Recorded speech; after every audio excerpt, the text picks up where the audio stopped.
Alrighty, everybody, welcome back to the live stream here on the channel. Hopefully everybody is having a much better day than I am. Of course, as you know, I am sick, currently getting over COVID. Let's see who is in the stream today. We have Catman, we have Caleb, we have Jonathan, Ben, let's see, Legacy, Nebraska, Storm Dakota, Tornado Man, Indiana, and everybody else who is watching may not be chatting, or if I forgot you and didn't welcome you, I apologize, but I'll try to get to everybody. I think Caden as well is in here. Hopefully I got to everyone that chatted. And yeah, let's go ahead and dive on into this. You definitely did, Catman. You definitely did give me COVID over the screen for sure. So if I cough a few times or if I sound terrible, there you go. I'm getting over COVID, so I apologize. But yeah, I don't get sick often. I think this is my first time being sick this year. So thankfully it happened on a decent time frame. You know, there hasn't been a whole lot happening, but almost better. One more day to go and I'll be fully recovered, hopefully. I definitely have, Tornado Man. I definitely have, that is for sure. But we're gonna start with our NHC here. I'm gonna zoom that out one more. There we go. We're gonna go to the National Hurricane Center. Definitely not my first time getting COVID. This is my 6th. So I kind of know what to expect with COVID. But this is one of the things we were going to go over in our live stream today was the potential for an AOI to get added here in the Caribbean. And there you go. It's there. So don't really even have to go over that too much. We'll go over what that AOI could do, but that AOI has been placed there. Glad to see you in here as well, Levi.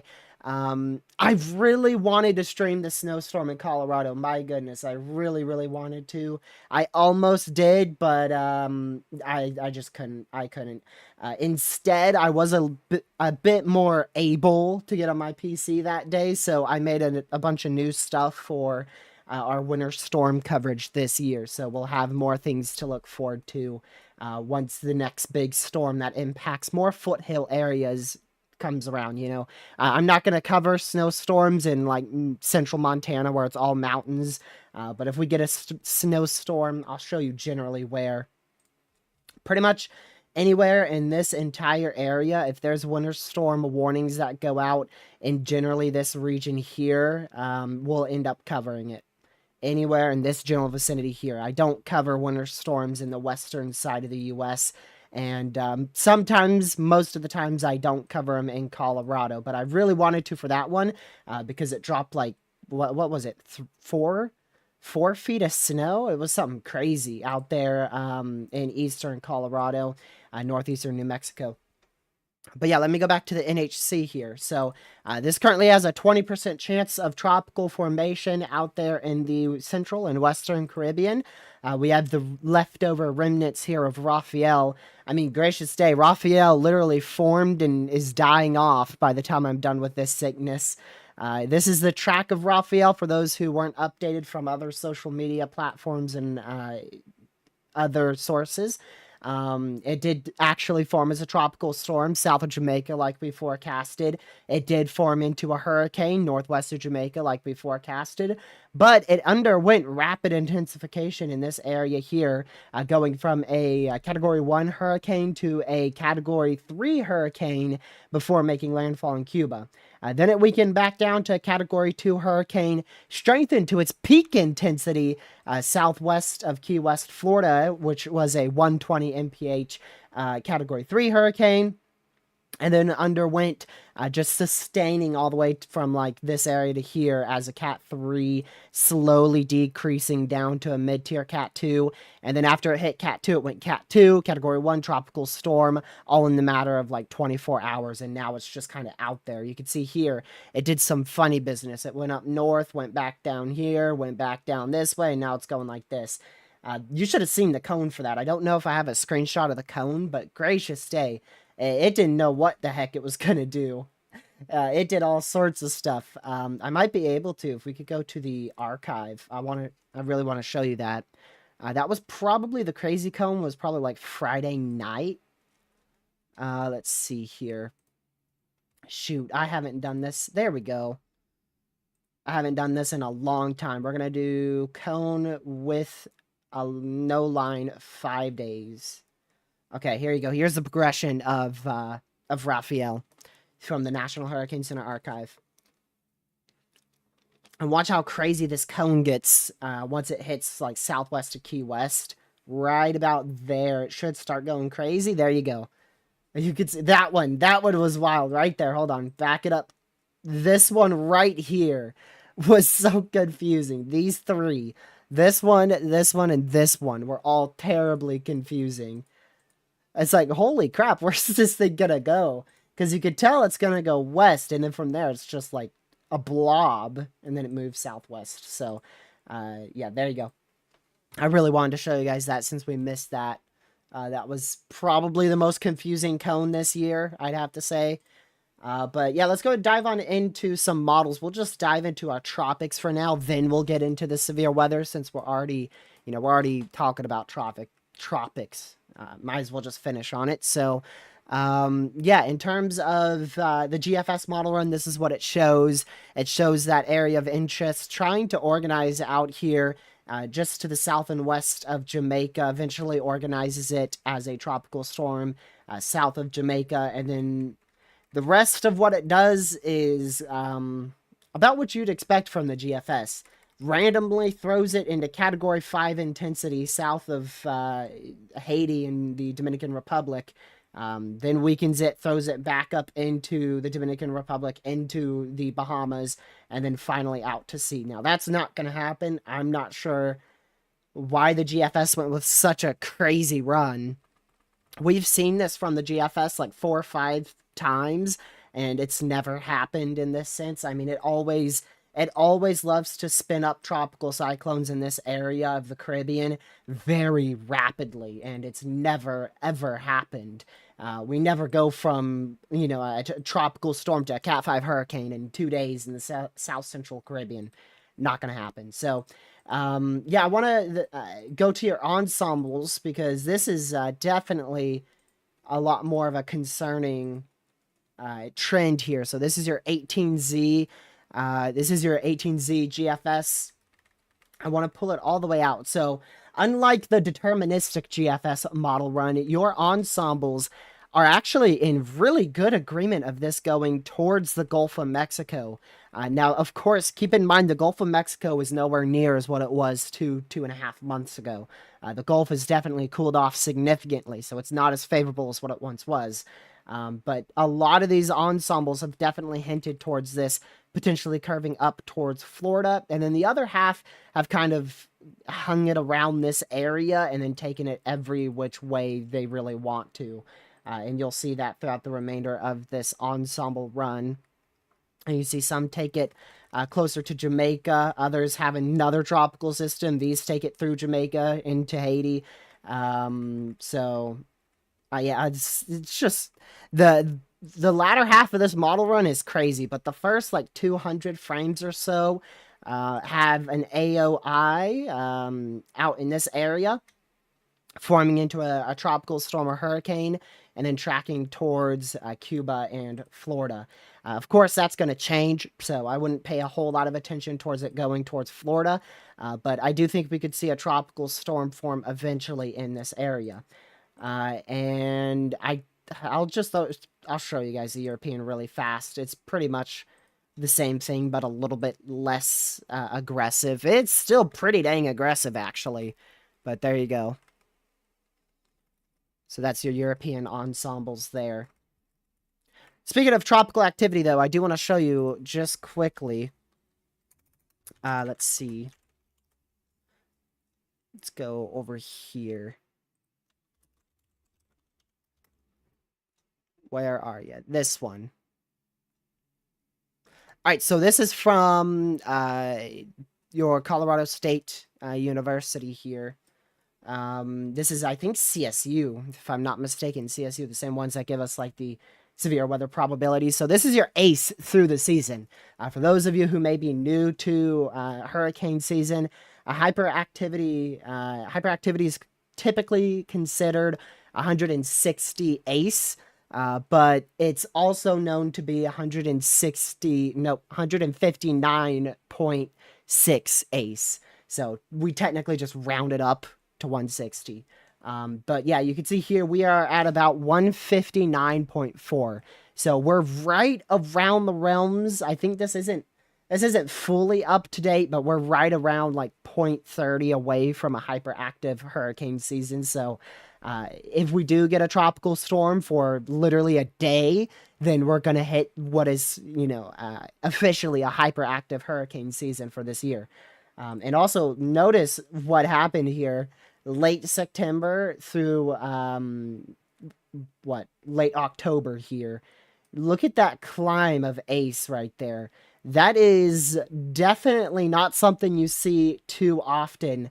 Now, this part here, that's common, right? But normally it starts to plateau a bit as we go through early and mid-October. This one didn't. It was just like late September, early October, mid-October, late October. It was just straight up. If I'm not mistaken, that's really due to Milton that occurred there. So normally we see about 122 ACE per season.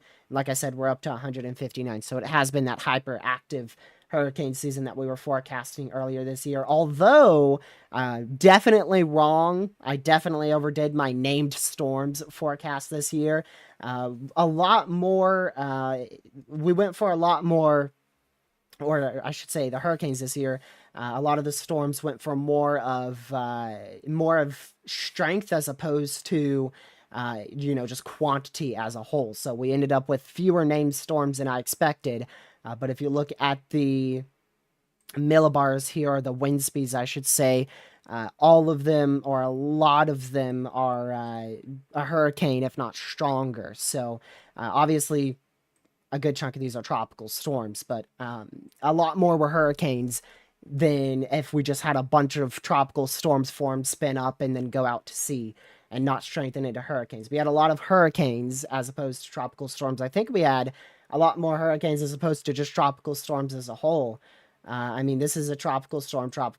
Then you have hurricane. So I think we had a lot more hurricanes than tropical storms this year. I don't know if Patty was a hurricane, actually. I don't think that's a hurricane. I think that's borderline hurricane. But I think we had a lot more hurricanes as opposed to tropical storms, which is definitely not something that I forecasted. All right, but let's go on over to our... Let me make sure this is pulled up. Okay. Let's go on over to our severe weather side of things now. Let's see here. What, is Nightbot not in the stream? Nightbot's in here. I'd be shocked if Nightbot's not in here.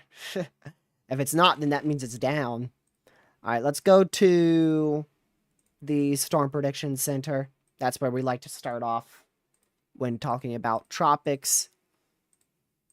There we go.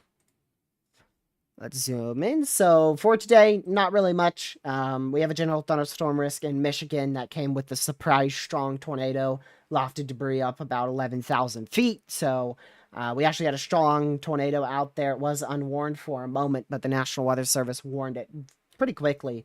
Quite a rare tornado as well. It lifted debris almost, if not higher, than the storm's actual height, and it was a lower level strong circulation because it was so surface based. So radar actually really wasn't picking up on any rotation, but we still had a strong tornado out there. Also good on the local AFDs out there. I know probably nobody reads them, but the local AFDs, I believe it was both of the National Weather Services out here, Western Michigan and Eastern Michigan, mentioned the potential for a tornado to spin up, and indeed it did.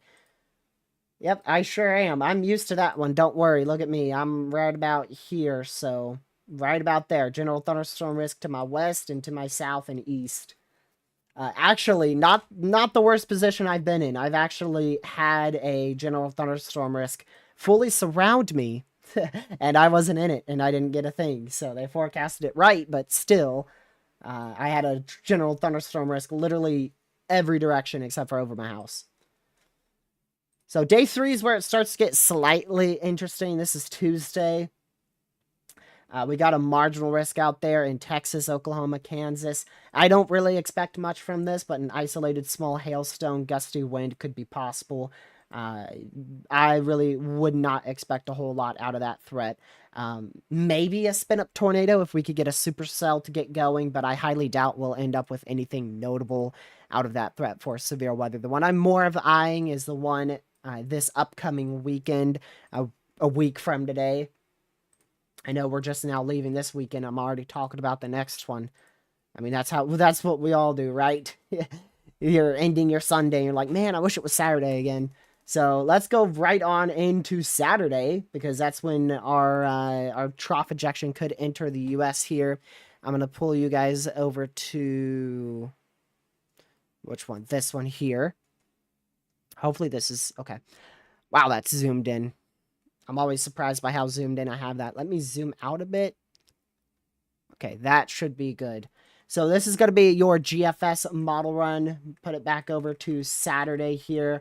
November 16th, and you'll see this big trough ejection on the left side of your screen. You can't see all of it, but you could generally get the gist of a trough ejection there. You got a high pressure out here in the Gulf, and then another low back up here in Canada. So almost in a classic severe weather setup here. But one thing on this model run goes wrong, and that is your high pressure is too far to the south. And the main thing that goes wrong is you actually get on this one another trough that forms up here in North Dakota, South Dakota, Montana. This trough ejection goes too far to the southwest. This trough's really far north. Your high pressure is way too far south. So then your what could be a big severe weather setup just goes completely south.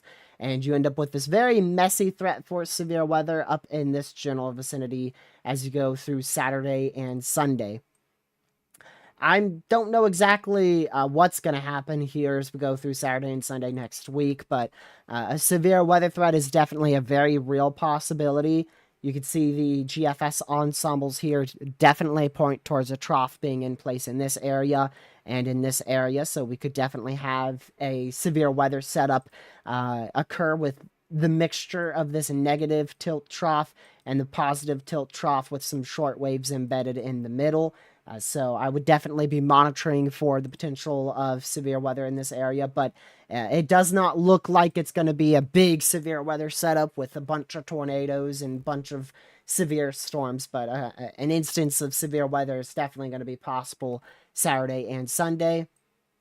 And then as we pull this further out here, I want to switch back to your normal GFS model run. Because if we do see a trough like that that's negatively tilted, that could give a lot more of a severe weather chance out in front of it. So we'll definitely monitor for that potential. But right now, it's just going to be a watch and wait game. We're going to keep an eye on our model runs. This is something that's newly popping up. It hasn't been there for that long. It really started today. So there's a lot of time for it to downtrend or uptrend. So what I mainly know is if we go back to the National Weather Service here, I believe I closed that tab. Let's go back over to this one here. So you can see here, day 4, predictability too low. Day 5, predictability too low. And then day 6, you have potential too low. But day 7 and 8, it goes back to predictability. So those are the 2 days that I'm going to be watching closest, which if we go here, Saturday and Sunday. So we're going to be watching those 2 days for the potential of severe weather. You can see they are talking about highlighting an area of 15%, but right now most of the models currently have about a 5 or less percent chance of severe weather. So I don't think they'll highlight anytime soon, but you never know. We'll keep an eye on it just in case. Yeah, CSU does have a 15%, which is the only reason for that is because of that trough. I imagine that is picking up on better instability return up there. But, I mean, according to this model, instability never makes it even close to Iowa. But we'll watch. And then I want to show you this. I actually haven't looked. Whoa. Yeah, it's winter. Forgot about that already. I want to see... Okay, no longer has that massive nor'easter that all of Twitter was deciding to share 360 hours out. Still has a big fantasy snowstorm. Gracious. That's a lot of snow right there. Look at that, a stalling snowstorm. I remember that happening last year in like nearly this same area. Jeez. Want to talk about snowfall? There you go. How much even is that? That is, what, almost 3 feet of snow? Come on, show me a number. Yep, 3 feet of snow. Wow. Yeah, so, believe it or not, I actually think we will see something around the realms of that. Definitely not even close to probably something like 3 feet, but a snowstorm somewhere in this region between November 19th to November 23rd is very possible. There's a lot of models that have hinted towards that, and a lot of things that definitely indicate a snowstorm will be possible somewhere in that area. So, yeah, definitely want to watch that as well. Probably going to end up doing live coverage for that snowstorm, assuming it doesn't have much severe weather with it. So we'll see how that goes, but definitely going to keep an eye in this general area for snowstorm potential as we go towards the kind of the early latter half of November. That's weird to say, but right around that region. Definitely would not count on snowfall transitioning all the way into Virginia and North Carolina. But there's also a few models that hint towards some lake effect snowfall towards the middle and latter half of November as well. But definitely not like snow down towards the Carolinas. I think that's really your main story for weather. I mean, we're really just going to be waiting. It's just going to be a big waiting game. We're going to wait and watch what the next 180 hours show in terms of the GFS model run, and then we're going to just keep an eye on it. There's not really many things to talk about in terms of the short term. You know, there's not really any tropical storms that are going to form in the next 3 to 5 days, or any severe weather that will be notable in the next 3 to 5 days, any snow that will be notable in the next 3 to 5 days. So, yeah, and like I said, this is your NAM model for your severe threat Tuesday, and it literally just has some moderate rainfall forming. Geez, sorry, I forgot that town.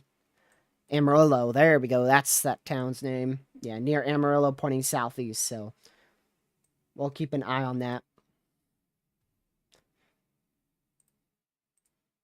Um, I don't. I would be shocked if I even get snow this season. Honestly, we are still on track to having some big snowstorms in this area. So yeah, the winter forecast still looks on track. I'm still happy with the forecast I've given.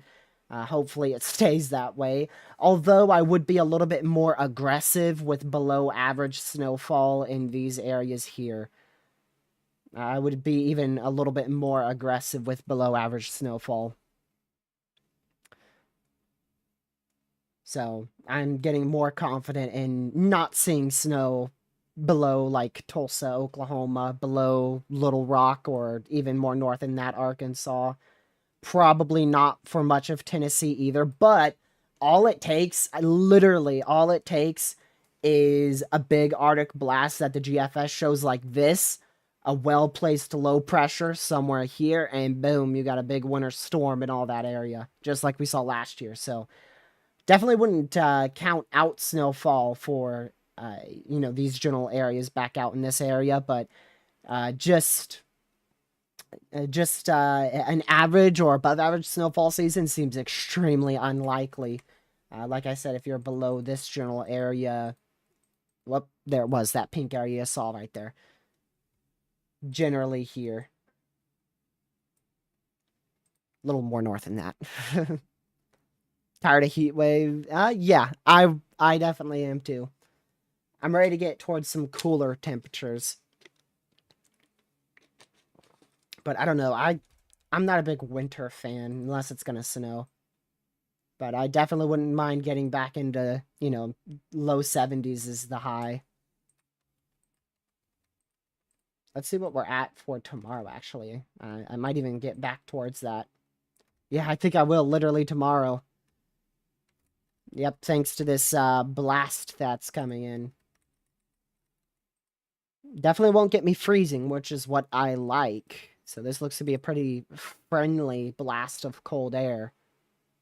Ooh. Gets me pretty close to freezing right there. 42. Still 10 degrees shy. Yeah, unless you're in Western Virginia, like we're talking about Galax pointing west, you're probably not going to see much. Let me go back over here. Yeah. I think Stewart could pick up on an inch or two of snowfall this year, but I mean, you're really looking at like the higher elevations of Virginia having that best chance of snow.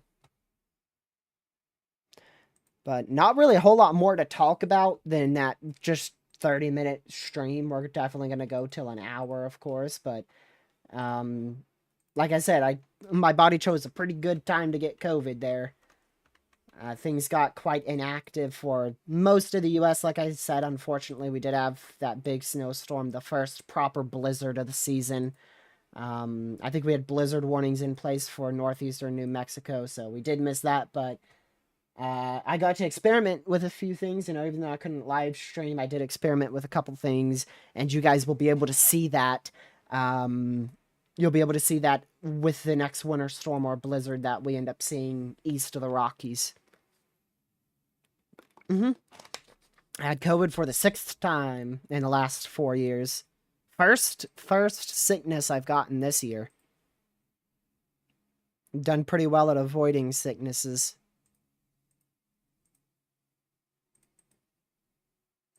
Okay, there we go.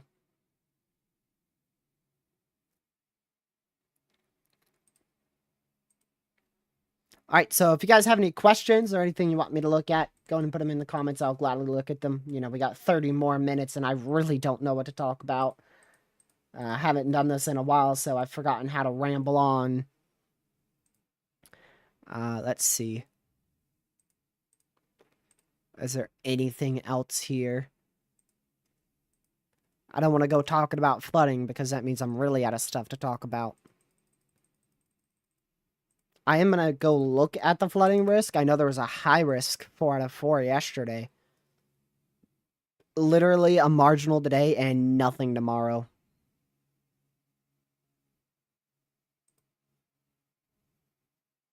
Lucky has a chance for some thunderstorms tonight. What? Look at the HRRR for that. He actually does. Wow. I should let him know. Let's see. Talk about the drought monitor. It's dry. It's dry in most of the US. Actually, today was the first rain for quite a few areas out here. I mean, Pennsylvania saw their first widespread rain, in West Virginia and Kentucky, and definitely out here in Virginia and North Carolina. Most of us saw our first good rain in a long time. I thought I saw some thunderstorms down here. Look at that. Of course, right as they pass my house, let's strengthen. Actually, they were pretty strong over my house. Dang, I should have went outside. When was this? Oh, right about 10 minutes after starting stream.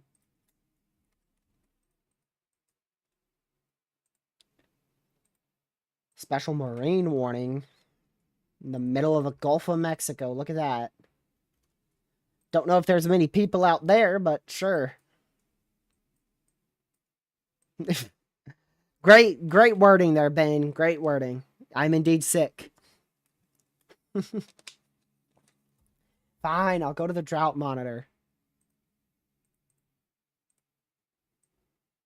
There you go. Dang. That's crazy. Florida's the only area, or not really all of Florida, but a good chunk of Florida is really the only area without a drought in the state. Western Florida has a pretty good drought, though. San Antonio's, yeah, you guys are in a drought. Jeez. Yeah, the rain today is gonna help with a good chunk of the drought in this area here and this area here, but I don't really think we were in a big drought to begin with. Yeah, you can see West Virginia, this area, and too big of a word for me to pronounce out loud. You guys are in a, what is that, a level 5 out of 5 drought? 1, 2, 3, 4, 5. Yep, I still know how to count, believe it or not. 5 out of 5 drought out there. Spencer, West Virginia. I swear, I remember a tornado happening somewhere out here early this year. I don't know what made me really bring that up. It was because I saw Spencer, but somewhere out here I remember tracking a tornado. We don't normally have tornadoes out in West Virginia, so I'm surprised I remember that.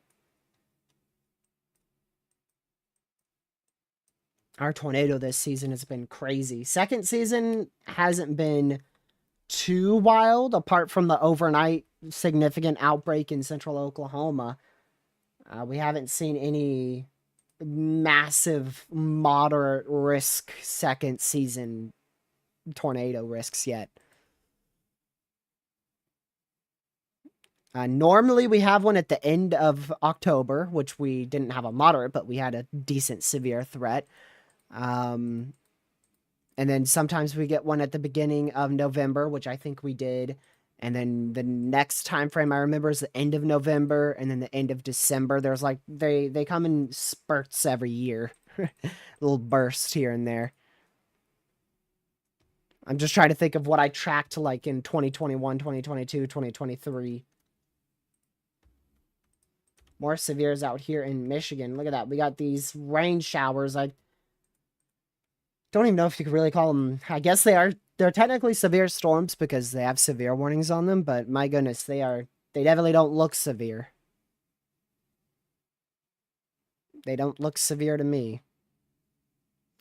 I guess the main area in terms of active weather, I just saw it thanks to the WPC.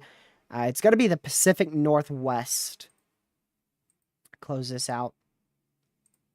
We look at the NAM really fast. Yeah, you can see a big atmospheric river. Remember those from, what was it, 2020, 2022? I forgot. Somewhere around 2020, we had crazy atmospheric rivers. I forgot when that even was. It could have been last year for all I remember.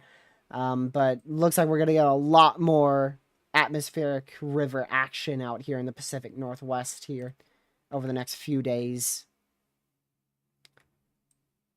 Shouldn't be anything probably historic. Just a lot of rain. I imagine it could bring a very small risk for severe weather on the coastal areas, but most likely nothing that will be, notable. I do remember we tracked like 1 or 2 severe risks up here last year. Occasionally we track severe weather in Washington State and Oregon, but it's not that often.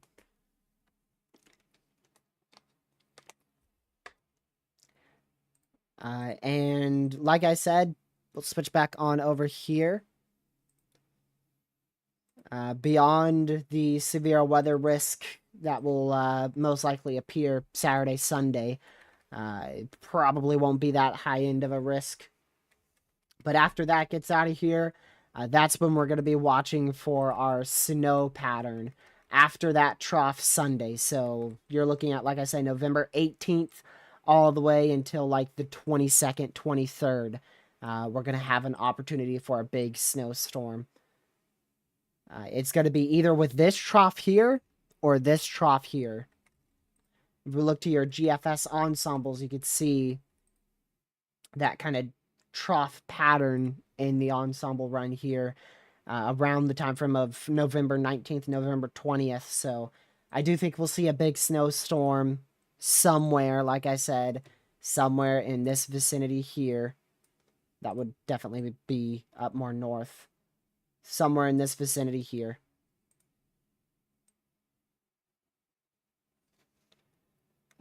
Definitely won't be a lower latitude snow threat. In terms of the magnitude, by the way, if anyone's telling you that it's going to be like, there's going to be like a foot of snow in a specific area, don't listen to them at all. Winter season is definitely like hurricane season on YouTube. You're going to see a bunch of thumbnails that point towards this massive area of a big blizzard coming in on December 1st when it's November 10th.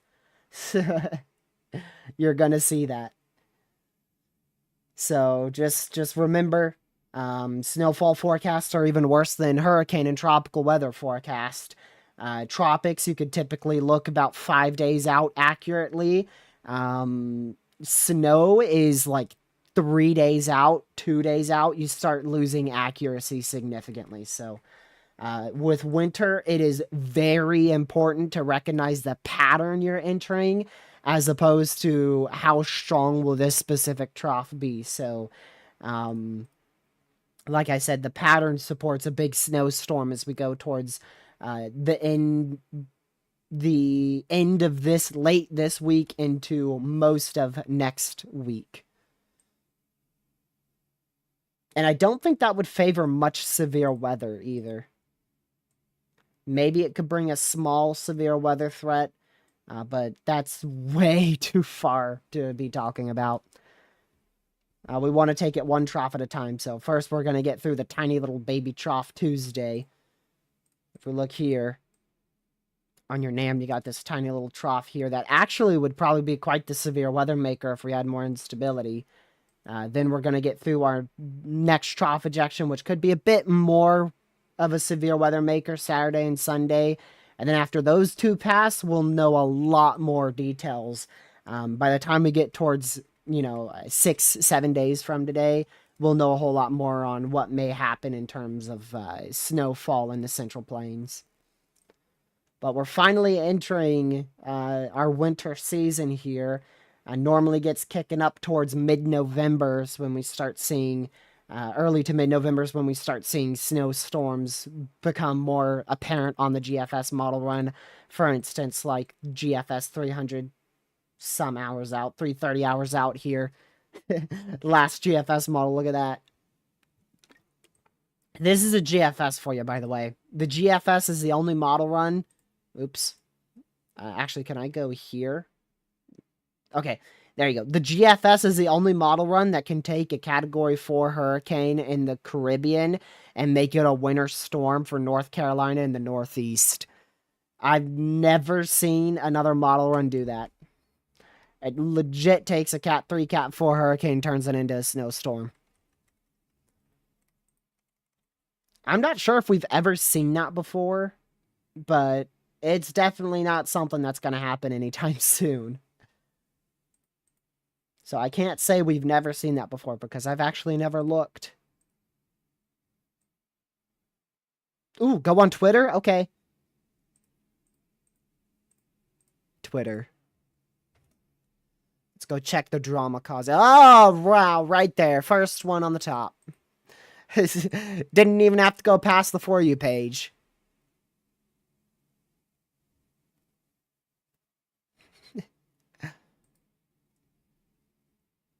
Dang. Dang, that's a lot, too. It's Jover for that person. Dang, man.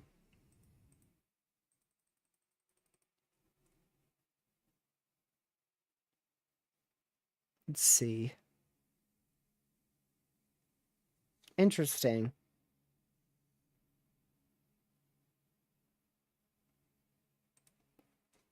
Apparently we had another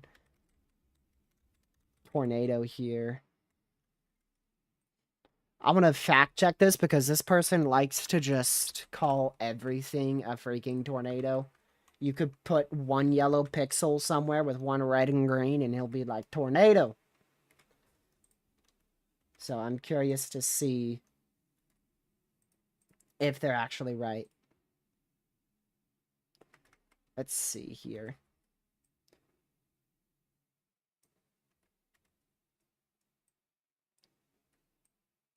Yeah, see, that's just too close to call. You can't call anything a tornado with that scan. This is just all scattered. You can see how scattered it is. Let's go back on that. These scans, this is Radar Omega at its finest right here. This is Radar Omega at its finest. Let me just pull this up in the background. I'm doing a side-by-side comparison, and Radar Omega decides to give me a scan at 656 and 646 now. A 10-minute difference. There's a scan at 646 here. Go back, and it's 646 here. So why can't it just simply put the two most closest scans together? But nope, doesn't want to do that. Wants to give me two different times. That's Radar Omega at its finest right there. It is a pretty good couplet. I actually wouldn't be too surprised if it dropped a very weak tornado. But confidently saying that the National Weather Service is wrong is definitely not something I do with a small couplet like that. Let me actually, you guys couldn't even see it, could you? There you go. See that tiny couplet right there?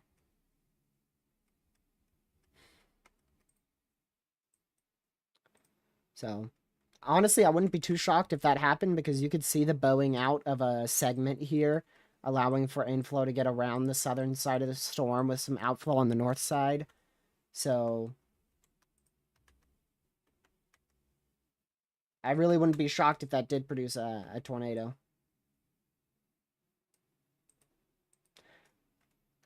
So this is 656. We're going to go all the way down to here, 656. We're going to take our CC, go all the way down to 656 here.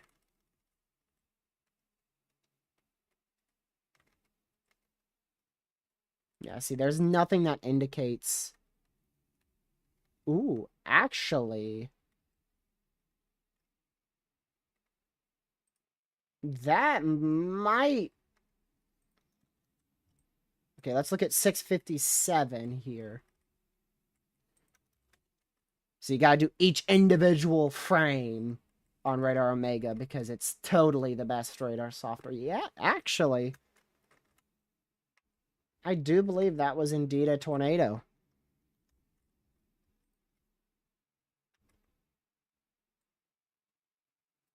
656. Yeah. Definitely not a classic tornado signature, but that's actually a probable debris signature, so might have actually had a tornado unwarned in Holly about little under an hour ago. I'd love to see if GR2 can go back that far. GR2 is legit the best software. There's nothing like it. Oh, come on. One more. Load up one more. Perfect. Perfect, GR2. Yeah, GR2 literally gives it 100% chance of a debris signature. So that is a probable debris signature right there. Another thing that is glorious about GR2 is it properly lines up 4 panels here. Yeah, that surgence of winds from the south and west is definitely interesting. Because you can see the surgence of winds on the velocities at the top right. And then you can see the inflow from here. But it was so embedded that that inflow only had a brief moment to produce a tornado. And it indeed succeeded.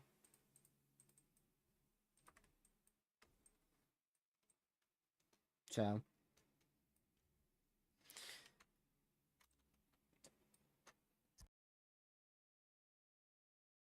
I tried to hold off. I couldn't. I held off for 45 minutes. I finally got a cough out. That's the longest I've went in the last 6 days without a cough.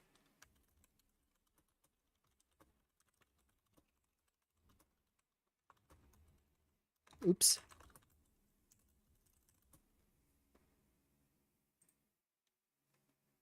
Yeah, this was about 15 minutes ago.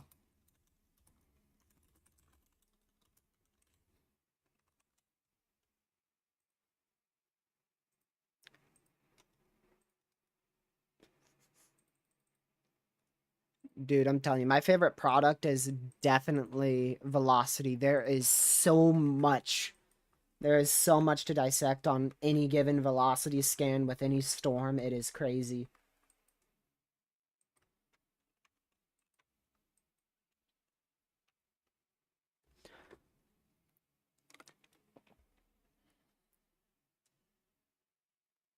Yeah, I'm kind of surprised the SBC didn't upgrade to 2%. There was definitely a few things this morning that pointed towards a sleeper risk. Definitely not one as widespread as this, where we ended up with like 3 or 4 tornadoes potentially, but definitely something probable enough to issue a 2% risk. We've had at least 3 tornadoes today. 2 unwarned. And the first one was unwarned for a little bit, but they ended up getting the warning out within like a scan.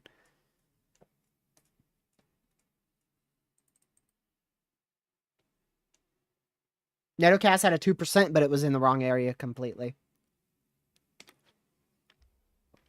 Netocast had the 2% where storms first fired, and it took until after they left that 2% to actually produce.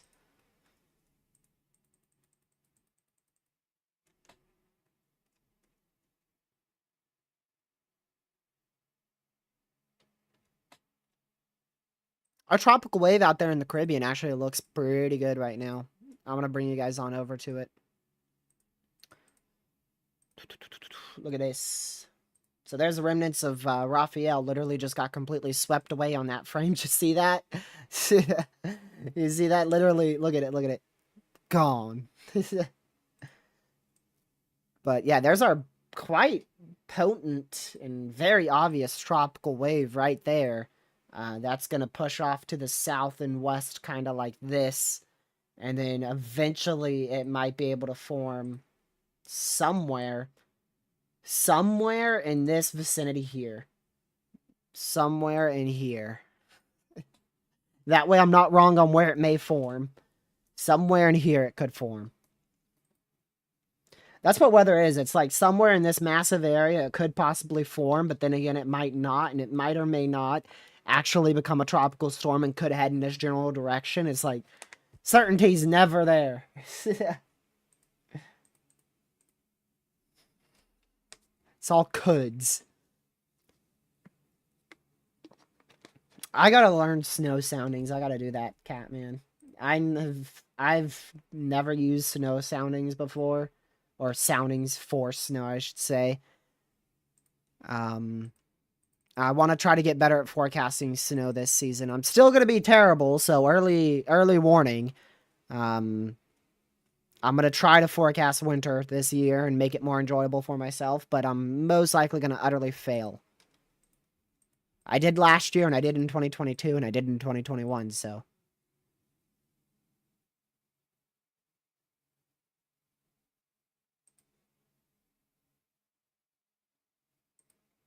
But, yeah, we're probably not going to stay on for too much longer. I mean, there's not really a lot of weather to talk about, so we're most likely going to conclude in 10 minutes.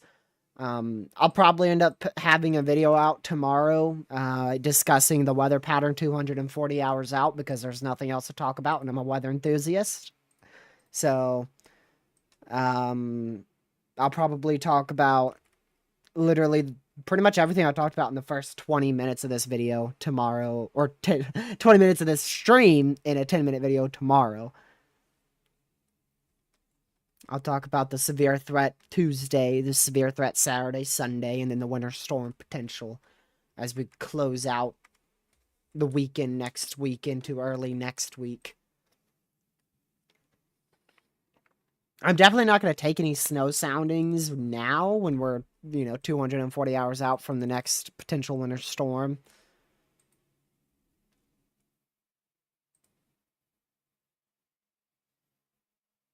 But yeah, if you guys have any more questions, go right ahead and put them in the comments. I'll try my best to answer them or show you.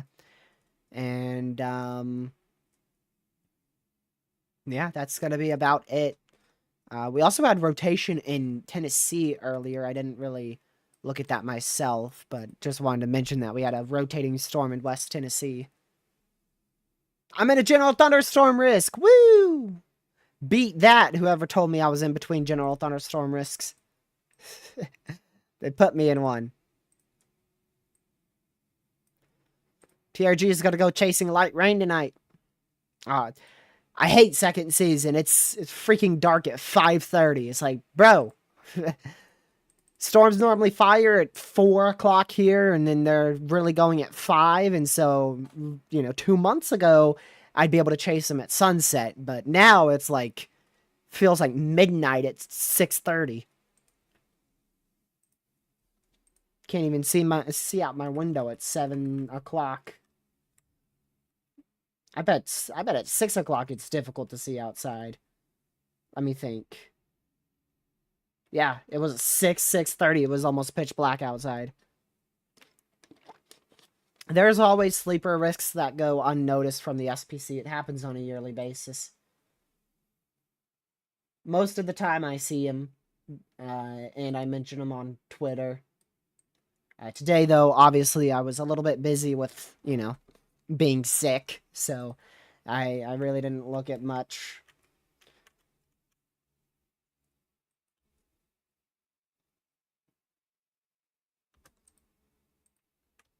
But yeah, I mean, the SPC and the National Weather Service, they do their job quite well. I'm not gonna give them any hate because they're doing a way better job than I could ever do. There's no way I'd be able to keep up with 50 states. I can't even keep up with my own tiny city, so.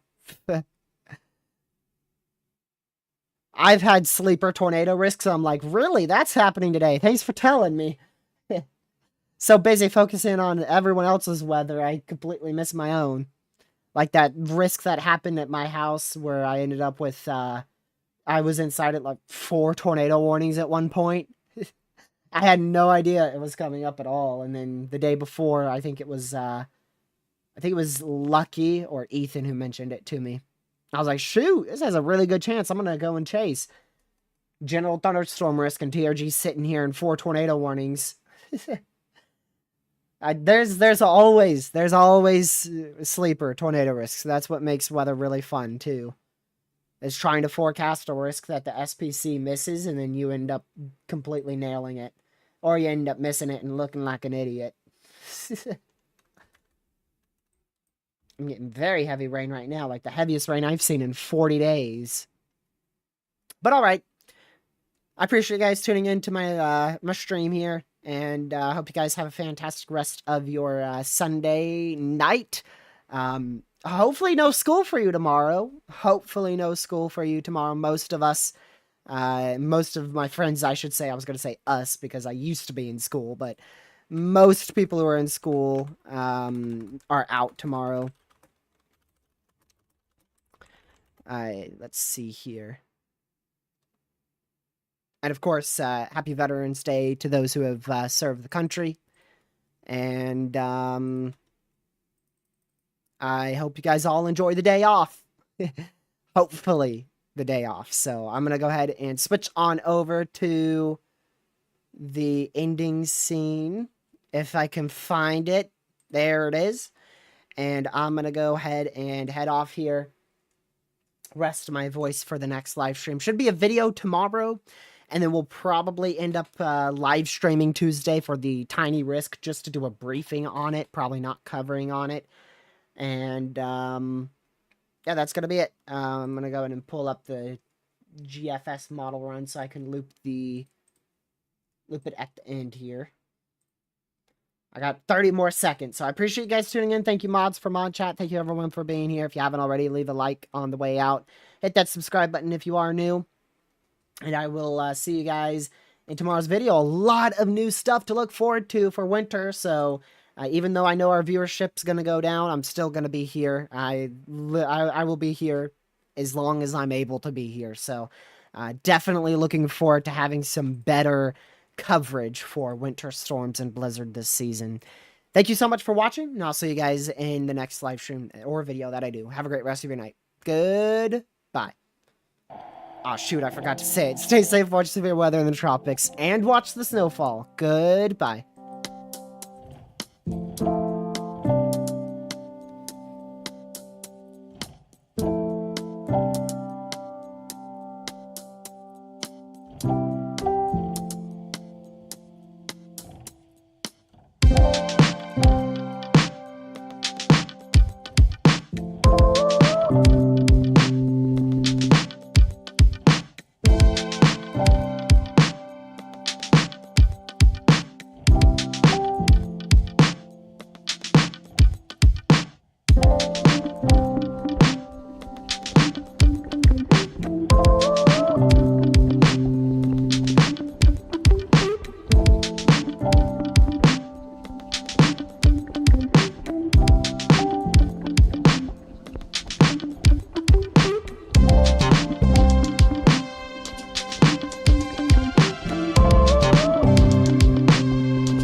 stay safe, watch the severe weather, watch the tropics, and watch the snowfall. Have a great rest of your night. Goodbye.